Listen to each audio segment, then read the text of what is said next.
Assalamualaikum warahmatullahi wabarakatuh. Salam sejahtera untuk kita semua. Yang saya hormati Bapak Juli Janto, SAG MAG, selaku dosen pengampu Hukum Perikatan Islam di Indonesia. Perkenalkan, nama saya Intan Nurlianti, NIM 192111012 dari Prodi HES 4A. Dalam video ini saya akan memaparkan general review dari hukum perikatan Islam di Indonesia. Berawal dari pemaparan materi pertama sampai akhir, dan saya akan menyampaikan apa cita-cita dan harapan saya di kemudian hari. Pada pertemuan pertama membahas tentang orientasi umum dan materi pengertian hukum perikatan Islam. Pengertian hukum perikatan Islam sendiri menurut Profesor Subekti adalah suatu peristiwa di mana seseorang berjanji kepada orang lain atau di mana dua orang itu saling berjanji untuk melaksanakan suatu hal.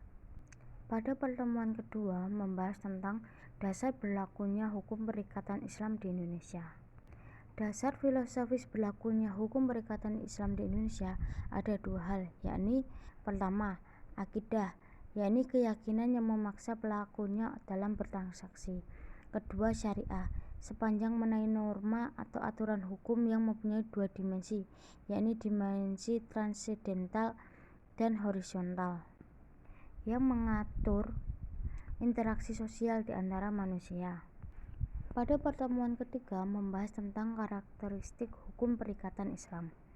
Karakteristik hukum perikatan Islam sendiri adalah realisme, yakni hukum tidak mengabaikan kenyataan realitas dalam setiap apa yang dihalalkan dan apa yang diharamkannya, dan juga tidak mengabaikan realitas tersebut dalam setiap apa yang ditetapkannya dari peraturan dan hukum bagi individu, keluarga, masyarakat, negara, dan seluruh umat Islam dan manusia. Pada pertemuan keempat membahas tentang pengertian unsur-unsur, rukun, dan syarat akad. Akad sendiri merupakan ikatan ijab dan qabul yang dilakukan dua orang atau lebih yang dibenarkan oleh syara. Ada tiga unsur yang terkandung dalam akad, yakni pertalian ijab dan qabul dibenarkan oleh syara, mempunyai akibat hukum terhadap objeknya. Pada pertemuan kelima membahas tentang hak dan kewajiban para pihak. Hak dan kewajiban adalah dua sisi dari suatu transaksi yang saling timbal balik, yakni kepentingan yang ada pada perorangan atau masyarakat atau pada keduanya yang diakui oleh syarak.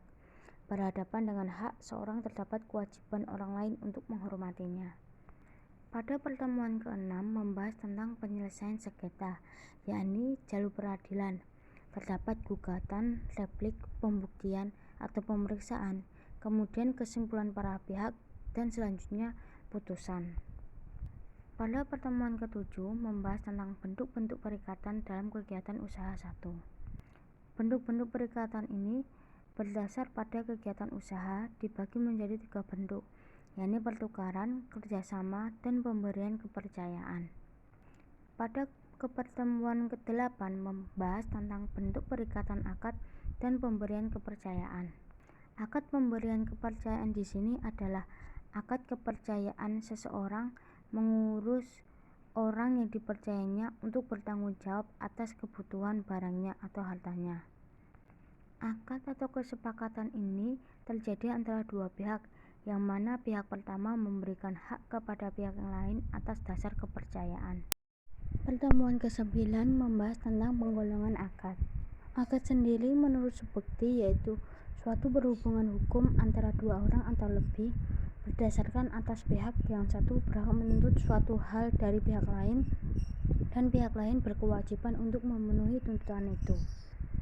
Pada pertemuan ke-10 membahas tentang kedudukan hukum perikatan Islam dalam lembaga ekonomi syariah di Indonesia.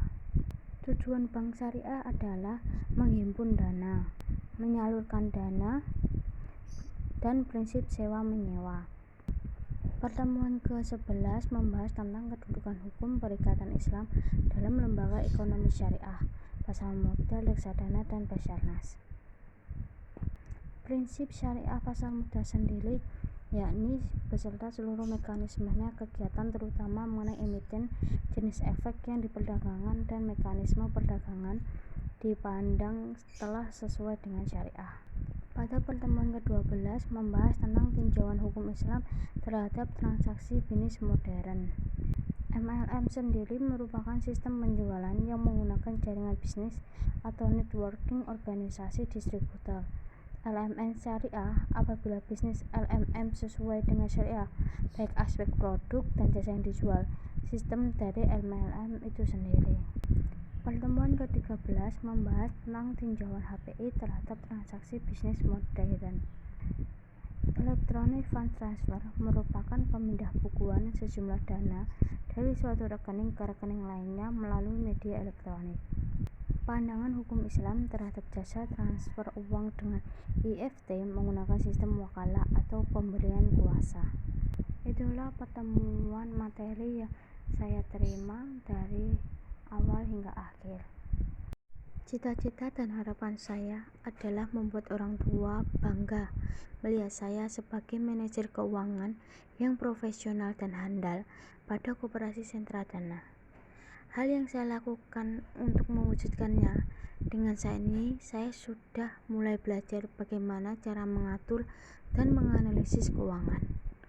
Sekian general review dari saya. Wassalamualaikum warahmatullahi wabarakatuh.